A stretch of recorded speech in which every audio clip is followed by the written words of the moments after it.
কর্ণাটকের তালাকাবেরির কাছে রয়েছে ত্রিবেণী সঙ্গম। এই মুহূর্তে যে নদীটি দেখতে পাচ্ছেন এটি কাবেরী নদী এবং তার সঙ্গে আরও দুটি নদী মিলে তৈরি হয়েছে এই ত্রিবেণী সঙ্গম। এই ত্রিবেণী সঙ্গমে রয়েছে একটি শিব মন্দির ঠিক এদিকটায়, আর এখান থেকে আরেকটু দূরে গেলে আছে তালাকাবেরী বা যেখান থেকে কাবেরী নদীর উৎস।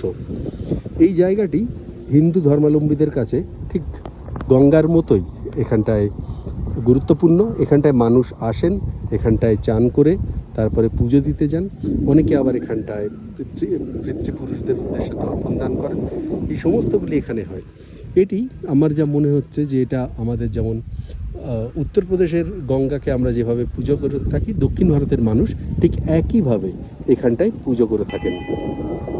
জায়গাটা অত্যন্ত সুন্দর, চারিদিকে পাহাড়। যদি দেখেন চারিদিকে রয়েছে পাহাড়, আর তার মধ্যে রয়েছে এই ত্রিবেণী সঙ্গম। আপনারা তালাকাবেরির দিকে আসলে বা কুর্গে আসলে এই জায়গাটা অবশ্যই ঘুরে যেতে পারেন।